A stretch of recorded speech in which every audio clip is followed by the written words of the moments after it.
बंधुओं, अपने हाथ की कलाई पर पहन लो मात्र 1 रुपए की यह छोटी सी चीज। करोड़ों का धन चाहिए, मिल जाएगा। अरबों की संपत्ति आपकी होगी। प्यार पाना है किसी का तो प्यार भी मिल जाएगा। 7 जन्मों तक साथ दे ऐसा साथी भी मिल जाएगा। आपकी किस्मत इतनी चमकदार हो जाएगी कि फिर जो कुछ भी सोचोगे आप मन में, वह हकीकत में होने लगेगा। तो जयकारा बोलो माता रानी का, माता रानी के साचे और सिद्ध दरबार की जय बोलो। मकर राशि वालों, आप सभी का हृदय से अभिनंदन करते हैं मकर राशि भिंड यूट्यूब चैनल में।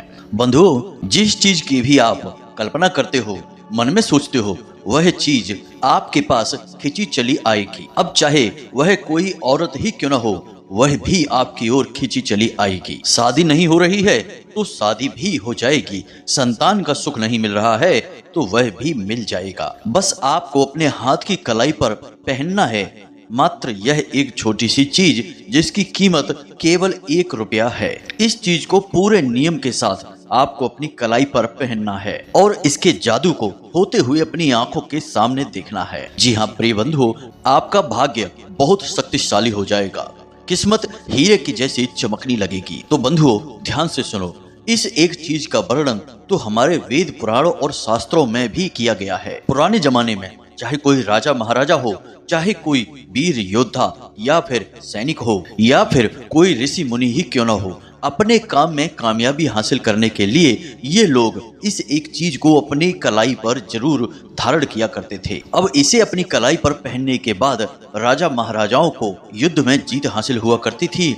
मन चाही स्त्रियों से उनके विवाह हो जाया करते थे और वे जो कुछ भी चाहते थे वह उन्हें मिल जाया करता था। क्योंकि दोस्तों, इस एक छोटी सी चीज में इतनी अधिक शक्ति होती है कि जब व्यक्ति इसे अपनी कलाई पर पहन लेता है तो उसकी किस्मत इतनी शक्तिशाली और तेज हो जाती है कि वह किसी घोड़े के समान दौड़ने लगती है। तो प्रिय बंधुओं, अब आपके मन में यह प्रश्न तो अवश्य ही उठ रहा होगा कि आखिर वह कौन सी चीज है जिसकी कीमत मात्र 1 रुपया है और उसे आप अपनी कलाई पर पहन लेंगे तो सारी संसार का सुख आपको प्राप्त हो जाएगा। प्यारे मित्रों, आप चिंता ना करें। आज के वीडियो में हम आपको इस चीज के बारे में विस्तार से बताने वाले हैं। फिर वह चीज कहाँ मिलेगी, कैसे उसको आपको अपनी कलाई पर पहनना है, क्या उसके नियम हैं, क्या उसके संस्कार हैं। कुछ ऐसे कार्य हैं जो इस चीज को पहनने के बाद आपको नहीं करने चाहिए, वहीं कुछ ऐसे कार्य भी हैं जो आपको अवश्य करने चाहिए। प्रिय बंधुओं, यह तो आप समझते ही हैं कि केवल किसी एक चीज को पहन लेने मात्र से कुछ नहीं हो जाएगा। उस चीज के सारे नियम और विधि विधान को जब तक आप नहीं मानेंगे तब तक वह अपनी पूरी शक्ति से कार्य नहीं कर पाएगी। यहाँ पर आपको घबराने की जरूरत नहीं है। नियम भी बहुत छोटा सा है, संस्कार भी बहुत हल्के से हैं और जो सावधानियां हैं वे आपको अच्छी तरह से मालूम हैं, क्योंकि वे आपके स्वभाव के अनुसार ही हैं। बस इन सारी बातों को सही तरह से मिलाकर प्रयोग करने का तरीका आपको हम बता देंगे। उसके बाद फिर आप खुद ही हमें कमेंट करके बोलेंगे कि गुरुजी, आपने हमारे ऊपर बहुत बड़ा एहसान किया जो हमें इस चीज के बारे में बता दिया है। जी हाँ प्रिय बंधुओं, आपको चिंता करने की कोई आवश्यकता नहीं है। सारी बातें हम आपको बिल्कुल सरल तरीके से समझाएंगे ताकि आपको सब कुछ समझ में आ जाए। लेकिन प्रिय मित्रों, आज आपको इस वीडियो को पूरा देखना होगा, शुरू से लेके आखिरी तक सारी बातों को विस्तार से समझना होगा। अगर आप वीडियो को आधा अधूरा देखेंगे या पूरे मन के साथ नहीं देखेंगे तो आपको सारी बातें समझ में नहीं आएंगी, फिर इस चीज का प्रभाव भी आपके ऊपर पूरा नहीं होगा। अब यहाँ पर हम आपको गारंटी के साथ कहते हैं कि इस चीज का असर आपके ऊपर मात्र 24 घंटे में होने लगेगा जब आप इसे पूरे नियम के साथ अपनी कलाई पर धारण करेंगे। तो अब बार बार आपके मन में यह प्रश्न आ रहा है कि आखिर कौन सी है वह चीज। तो चलिए आपका समय बर्बाद नहीं करते हैं और आपको उस चीज की ओर लेकर चलते हैं और बताते हैं कि आखिर कौन सी है वह चीज और कैसे उसको प्रयोग करना है। सारा विधि विधान, सारे नियम संस्कार आपको विस्तार से समझाते हैं। मुख्य विषय की ओर आगे बढ़ते हैं, लेकिन उससे पहले हम चाहेंगे कि आप माता रानी को आभार अवश्य व्यक्त करें और कमेंट में 1 बार नहीं 3 बार लिखना, जय माँ भद्रकाली कृपा करो। माता रानी की आपको पूरी कृपा और आशीर्वाद प्राप्त होगा और अगले 24 घंटे में आपको एक बहुत अच्छी खबर प्राप्त हो जाएगी। इसी के साथ प्रिय बंधुओं, यदि आप इस चैनल पर पहली बार आए हैं तो आप इस चैनल को सब्सक्राइब करके बगल में जो घंटी का निशान है उसे भी अवश्य दबा दें। ऐसा करके आप हमारे और माता रानी के दिव्य परिवार के सदस्य बन जाएंगे। फिर आपके जीवन से अड़चने समस्याएं अपने आप समाप्त होने लगेगी, क्योंकि माता रानी की सीधी कृपा और आशीर्वाद आपको प्राप्त हो जाएगा। तो चलिए जल्दी से चैनल को सब्सक्राइब करिए, फिर आगे बढ़ते हैं। प्रिय बंधुओं, आपको इस एक चीज के बारे में हम बताएं, लेकिन उससे पहले आपसे हम एक बात कहना चाहते हैं कि जिस चीज के बारे में हम आपको बताने जा रहे हैं, आपको यह जानकारी बिल्कुल अपने मन में रखना है। किसी को भी इसके बारे में कोई भनक नहीं लगने देना है, वरना इसका कोई भी बड़ा प्रभाव आपके ऊपर नहीं होगा। आपको इसके बारे में किसी को भी नहीं बताना है, चाहे वह आपका भाई हो, चाहे आपकी पत्नी हो, चाहे आपका पति हो, उसको भी इस चीज के बारे में बिल्कुल भी नहीं बताना है। अब यदि आपने हमारे कहने के बाद भी इस चीज के बारे में किसी को बता दिया तो फिर यह आपके ऊपर ठीक तरह से काम नहीं करेगी। इसलिए इसे आप एक बार अपने हाथ की कलाई पर पहन लेना और उसके बाद भूल जाना। किसी को भी इसके बारे में मत बताना। अगर कोई इसे आपके हाथ पर देखकर पूछे भी कि यह आपने क्या पहन लिया है, तो उसे बस यूं ही गोल मोल जवाब दे देना और कह देना कि कुछ नहीं, बस ऐसे ही फैशन के लिए हाथ में पहन लिया है। अब अगर आपने हमारी इस बात को मान लिया और इस चीज के राज को अपने मन में छिपा कर रखा, किसी को भी इसके बारे में नहीं बताया, तो फिर यह चीज इतनी तेजी से काम करेगी कि आप खुद भी हैरान हो जाओगे। आप खुद भी हक्के बक्के रह जाएंगे कि आखिर हमारी किस्मत इतना साथ हमारा कैसे दे सकती है। जी हाँ प्रिय बंधुओं, तो अब ध्यान से सुनो। आपको इस एक चीज के बारे में बताने जा रहे हैं, लेकिन उससे पहले आपको बता दें कि यह जो समय आपके जीवन काल में चल रहा है, यह थोड़ा सा कठिनाइयों भरा समय है। ऐसे में आपको 3 काम भूलकर भी नहीं करने हैं, वरना आप स्वयं को बड़ी मुसीबत में डाल लेंगे। क्योंकि ग्रहों की चाल कुछ इस प्रकार से हो रही है कि बंधुओं, ऐसे में आपको किसी से किसी भी प्रकार का कोई वादा नहीं करना है, वरना आप उस वादे को पूरा तो कर नहीं पाएंगे। मानसिक दबाव आपके ऊपर और बन जाएगा। इसी के साथ साथ प्रिय बंधुओं, आपको रुपए के लेन देन को लेकर बहुत अधिक सतर्क रहना होगा। हम तो आपको यही चेतावनी देंगे कि आने वाले 8 से 10 दिनों तक आप भूल कर भी किसी को ना तो रुपए दें और ना ही लें, चाहे वह यूं ही लेन देन हो या कर्जे का लेन देन हो।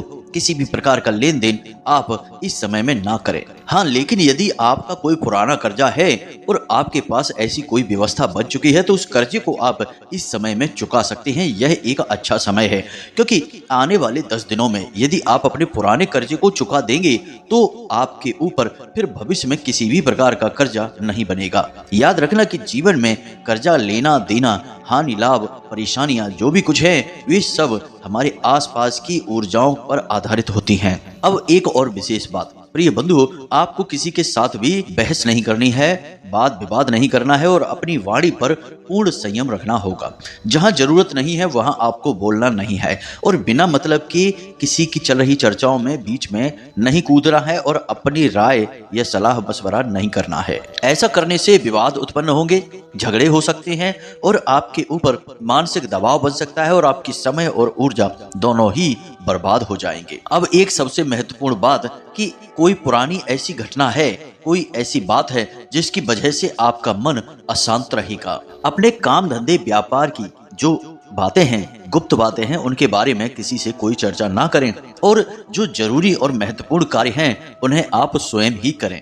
खास तौर से रुपए पैसे से संबंधित जो लेन देन है उन्हें आप किसी और पर न डालें, उन्हें आप स्वयं ही अपने हाथों से करें। जी हाँ प्रिय बंधुओं, अब हम आपको बता दें कि यह समय जो आपके जीवन काल में चल रहा है, यह वही समय है जिसमें कि आपको सबसे बड़ी परेशानी यानी कि भावनात्मक तौर पर चोट पहुंचाई जा सकती है और किसी न किसी प्रकार का धोखा मिलेगा। कोई ऐसा व्यक्ति जिससे आपको उम्मीद नहीं होगी, वह आपके खिलाफ कुछ ऐसा कार्य करेगा या ऐसी बात बोलेगा जिससे आपका मन दुखी हो जाएगा और आप बेचैन होने लगेंगे। किसी के द्वारा कही गई बात आपको बहुत अधिक चुभेगी और लंबे समय तक आपको परेशान करती रहेगी। तो ऐसे में हम आपको केवल यही सलाह देंगे कि आप जितना हो सके उतना अपने काम से काम रखें। दुनियादारी में आपको अधिक डूबने की जरूरत नहीं है और किसी के जीवन में क्या चल रहा है इससे आपको कोई लेना देना नहीं है।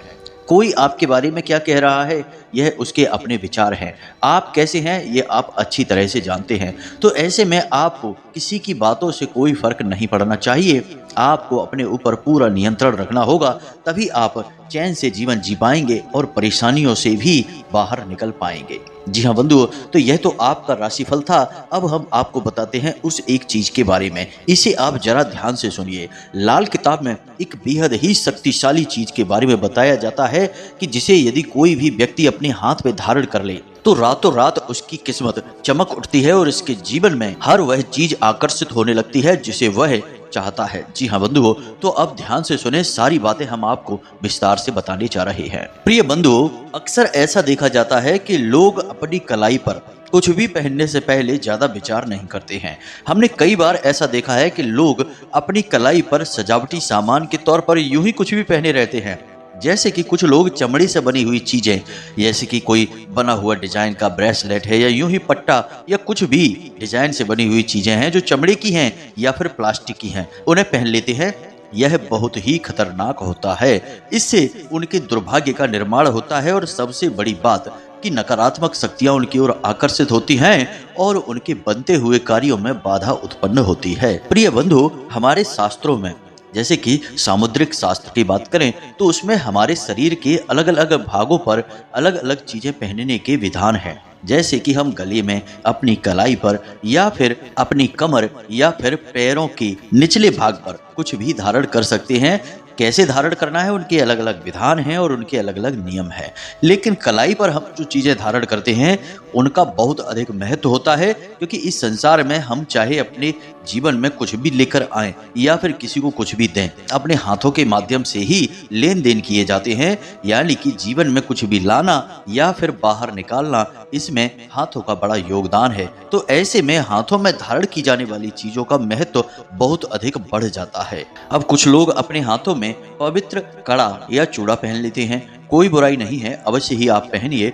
लेकिन अक्सर एक गलती कर जाते हैं कि मान लीजिए कि हाथ में उन्होंने चांदी का बना हुआ कड़ा पहना हुआ है या फिर यूं ही सफेद रंग का कोई कड़ा पहना है या अष्ट धातु का कड़ा पहना है जिसमें कि चांदी भी शामिल है। अब चांदी या फिर सफेद रंग की कोई भी धातु किस चीज का सूचक है? चंद्रमा का सूचक है। यानी कि आपने चंद्रमा को धारण कर रखा है अपनी कलाई पर। अब वहीं पर आपने धारण कर लिया काले रंग का कोई धागा या काले रंग की कोई भी सामग्री, काला मोती है या कोई भी काला ब्रेसलेट है या कुछ भी आपने काले रंग की चीज धारण कर ली, वह है शनि का सूचक। अब आपने अपने हाथ की कलाई पर शनि और चंद्रमा को एक साथ धारण कर लिया है। अब इससे विष योग का निर्माण होता है। ज्योतिष शास्त्र में इसकी सख्त मनाही की जाती है। अब इस विष योग के निर्माण से बहुत सारी समस्याएं जीवन में उत्पन्न होने लगती हैं, खास तौर से स्वास्थ्य से संबंधित समस्याएं, जैसे कि थकान, तनाव, बेचैनी, चिंता, आलस और शारीरिक और मानसिक अस्थिरता की स्थिति, यानी लगातार बीमार रहने की स्थिति उत्पन्न होने लगती है। यह बहुत ही खतरनाक योग होता है। यह तो केवल शुरुआत मात्र होती है। आगे चलकर लोग जब नहीं संभलते हैं तो उन्हें बिस्तर ही पकड़ना पड़ता है, यानी कि वे हमेशा के लिए मरीज बन जाते हैं। तो विष योग का निर्माण होने से पहले ही हमें इन चीजों को अपने हाथों से उतार देना चाहिए। तो अब हम आपको उस विशेष चीज के बारे में बताने जा रहे हैं। जरा इस चीज को ध्यान से समझना। तो आपको यह कार्य शनिवार के दिन करना है। जी हाँ प्रिय बंधु, आपको ध्यान से समझना है हर एक बात को, कोई भी बात मिस ना हो जाए आपके हाथों से, वरना आप पूरी बात को समझ नहीं पाएंगे और पूरा लाभ भी ले नहीं पाएंगे। तो शनिवार के दिन आपको कुछ चीजें अपने घर पर लेकर आनी है। सबसे पहली चीज काला धागा लेकर आना है। दूसरी चीज 2 पाइराइट के मोती लेकर आने हैं। जी हाँ मित्रों, पाइराइट के मोतियों के बारे में हमने आपको पहले भी एक वीडियो में बताया था, लेकिन हम फिर से इस वीडियो में बता रहे हैं क्योंकि पाइराइट एक ऐसा पत्थर होता है जो कि स्पष्ट तौर पर शनि का सूचक है, लेकिन यह माता लक्ष्मी को बहुत अधिक प्रिय होता है। यानी जहां पाइराइट है वहां माता लक्ष्मी है, वहां रुपए पैसे हैं। तो आपको अपने हाथों से ही तो रुपए पैसे का लेन देन करना है। तो आप नहीं चाहेंगे कि आपके हाथों से जो रुपए निकले हैं वे वापस ही ना आए। आपने किसी को 100 रुपए दिए तो वे 1000 रुपए बनकर वापस आए। आप तो यही चाहेंगे ना। तो ऐसे में आपको पाइराइट के 2 मोती चाहिए। जी हाँ बंधुओं, ध्यान से समझना सारी बातों को। इसी के साथ साथ आपको लौंग का तेल भी चाहिए। जी हाँ मित्रों, लौंग बहुत ही शक्तिशाली होता है ऊर्जाओं को आकर्षित करने के लिए, खास तौर से नकारात्मक ऊर्जाओं को यह दूर भगाने का कार्य करता है। तो आपको थोड़ा सा लौंग का तेल भी चाहिए। अब इस प्रक्रिया को करने के लिए माता भद्रकाली की आवश्यकता पड़ेगी। तो यदि आपके पूजा घर में माता भद्रकाली की तस्वीर है तब तो अच्छी बात है, यदि नहीं है तो आप एक तस्वीर लेकर आएं और पूरे विधि विधान से प्राण प्रतिष्ठा के साथ उस तस्वीर को अपने पूजा घर में स्थापित करें। जी हाँ मित्रों, उसके बाद आपको इस तस्वीर के सामने कुछ प्रक्रियाएं करनी होगी। तो शनिवार की रात्रि को यानी 9 बजे और 11 बजे के बीच में आपको यह क्रिया करनी है। आप जो धागा, जो पायराइट के मोती लेकर आए हैं, सबसे पहले उनका शुद्धिकरण करना होगा। शुद्धिकरण करने के लिए सबसे पहले आपको उनके ऊपर गंगा जल छिड़कना होगा। अब धागा इतना बड़ा होना चाहिए कि उसे आपके हाथ पर 8 बार लपेटा जा सके। जी हाँ मित्रों, यह प्रक्रिया बहुत बारीक है, इसे समझना बहुत आवश्यक है। लाल किताब में और अन्य कई किताबों में इसका वर्णन मिलता है, पुराणों में भी इसका वर्णन देखने को मिलता है, लेकिन यह बहुत ही गुप्त विद्या है। इसे खुलेआम नहीं बताया जाता है क्योंकि इसकी शक्ति बहुत अधिक है। तो ध्यान से सुनिए, 8 बार धागे को लपेटा जा सके ऐसा धागा आपको चाहिए, काले रंग का। यह धागा स्वयं शनिदेव का प्रतीक बन जाएगा। अब आपको क्या करना है कि इसका शुद्धिकरण आपने कर लिया है, गंगा जल इसके ऊपर छिड़क दिया है। थोड़ी देर के लिए इस धागे को, इस लौंग के तेल को और इन पायराइट के 2 काले मोतियों को माता भद्रकाली के चरणों में आप रख दें। अब यदि आपको पायराइट का मोती नहीं मिल पा रहा है तो आप चिंता न करें, किसी पूजा की दुकान पर जाएं और काले मोती, बड़े बड़े से हों, ज़्यादा छोटे ना हो, ऐसे काले 2 मोती लेकर आ जाएं। अब 2 मोती अगर आपको खुले नहीं मिलेंगे तो आप काले मोतियों की कोई माला खरीद लें। जी हाँ मित्रों, और उस माला में से 2 मोती आप निकाल लें। मित्रों ध्यान से सुनना, ये बहुत जरूरी चीजें हैं। तो आपने 2 मोती ले लिए हैं। अब इन चीजों को माता भद्रकाली के चरणों में आपको रख देनी है। साथ ही साथ माता भद्रकाली के सामने लाल रंग के पुष्प रखने हैं और लाल रंग का ही कोई प्रसाद रखना है। आपको भी लाल रंग के आसन पर बैठना है और गाय के घी का दीपक अपने सामने जलाना है। इसके बाद आपको रुद्राक्ष की माला के साथ इस मंत्र का 108 जाप करना है। यह बहुत ही शक्तिशाली मंत्र है और अपने आप में स्वयं सिद्ध है। इस मंत्र का नाम है रुद्र गायत्री मंत्र। जी हाँ मित्रों, मंत्र आपके मोबाइल की स्क्रीन पर भी आपको दिखाई देगा और हम बोलकर भी बता रहे हैं। तो मंत्र कुछ इस प्रकार है। ओम तत्पुरुषाय विघ्नहे महादेवाय धीमहि तन्नो रुद्रः प्रचोदयात्। जी हाँ मित्रों, मंत्र एक बार फिर से सुन लें। ओम तत्पुरुषाय विघ्नहे महादेवाय धीमहि तन्नो रुद्रः प्रचोदयात्। इस मंत्र का आपको 108 जाप करना है, यानी 1 माला जाप करेंगे। उसके बाद आप इस सामग्री को माता भद्रकाली के चरणों में रखी छोड़ देंगे और माता रानी से यह निवेदन करेंगे कि हे माता रानी, आपके जीवन में जो भी कष्ट हैं, जो भी समस्याएं हैं, उन्हें पूरी तरह से समाप्त कर दें और इस सामग्री के अंदर आप अपनी शुद्ध सकारात्मक ऊर्जा और अपने आशीर्वाद को भर दें, ताकि आप जब इसे धारण करें तो आपके जीवन में कभी कोई परेशानी आए ही ना और आप जो चाहे वह आपकी ओर खींचा चला आए। अब ऐसा थोड़ा देर निवेदन करें। निवेदन तब तक आप करेंगे जब तक कि आपका जो दीपक आपने जलाया है वह जल रहा है। जब दीपक स्वयं शांत हो जाए तो आपको वहां से उठना है और उन चीजों को माता रानी के चरणों के नीचे रखी छोड़ देना है। उसके बाद अगले दिन यानी कि रविवार के दिन आप सूर्योदय से पहले जागेंगे। जी हाँ मित्रों, ध्यान से सुनना है। सूर्योदय से पहले जागेंगे और स्नान आदि करने के बाद आप माता रानी के पास जाएंगे और उनके चरणों में रखी हुई इस सामग्री को उठाएंगे। अब जो धागा आपने लिया था उसे पूरी तरह से, जो आपने लौंग का तेल लिया था उसमें डुबा देंगे, यानी कि वह लौंग का तेल उसके आसपास अच्छी तरह से उसे लगा देंगे। जी हाँ मित्रों, और उसके बाद वे जो 2 मोती आपने लिए थे पायराइट के, उन्हें भी उस धागे के अंदर डाल देंगे और उसके बाद आप धीरे धीरे उस धागे को अपने दाहिनी कलाई पर लपेटेंगे। आप इसके लिए किसी की मदद भी ले सकते हैं। बस कोशिश यह करें कि आप जिससे मदद लें उससे इस विषय पर ज़्यादा चर्चा ना करें कि यह क्या है और क्यों है। बस आप उससे यह कह दें कि यह बस आपके लिए रक्षा कवच का निर्माण कर रहे हैं, ज़्यादा बातें उसके बारे में ना बताएं। तो आप धीरे धीरे इस धागे को अपनी कलाई पर लपेटेंगे। जब 1 चक्कर पूरा हो जाएगा तो आप इस मंत्र का उच्चारण करेंगे जो कि आपने पहले किया था, रुद्र गायत्री मंत्र, यानी ओम तत्पुरुषाय विघ्नहे महादेवाय धीमहि तन्नो रुद्रः प्रचोदयात्। इस मंत्र का एक चक्कर के बाद आप जाप करेंगे, फिर दोबारा एक और चक्कर लगाएंगे तो फिर से जाप होगा। इस तरह 8 चक्कर लगेंगे और 8 बार इसका जाप होगा। उसके बाद आप धागे पर गांठ लगाकर उसे बांध लेंगे अपनी कलाई पर। 2 मोती उसी के अंदर डले हुए हैं। याद रखें कि धागा रेशम का होना चाहिए, कॉटन का धागा आप ना लें, क्योंकि कॉटन बड़ी ही जल्दी अशुद्ध हो जाता है। अब एक बार आपने इसे अपनी कलाई पर धारण कर लिया, उसके बाद यह अपना काम करना शुरू कर देगा। कुछ चीजें हैं जिनका आपको विशेष ख्याल रखना होगा। मांस मदिरा का सेवन ना करें, गलत कार्यों में लिप्त ना हो, बिना मतलब में किसी को सताएं ना, जरूरत ना हो जब तक तब तक झूठ ना बोलें, और सबसे बड़ी बात कि आप इस धागे को 24 घंटे दिन भर धारण करके रखें। इसे बिल्कुल भी कभी भी अपने हाथों से उतारें ना, इसे अपवित्र ना होने दें। अब यह अपवित्र कब होता है, ध्यान से सुनें।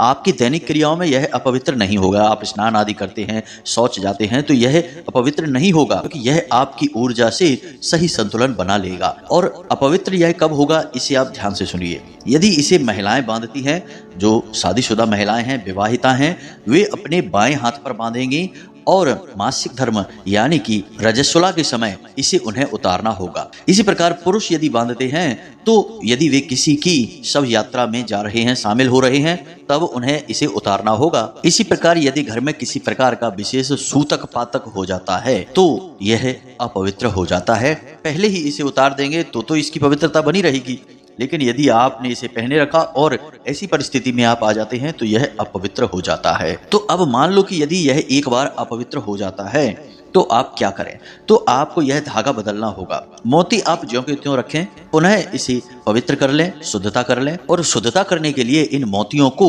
24 घंटे के लिए गाय के बने पंचगव्य में डुबा कर रखें। उसके बाद गंगा जल से इन्हें स्नान कराने के बाद ये मोती पूर्ण पवित्र हो जाएंगे।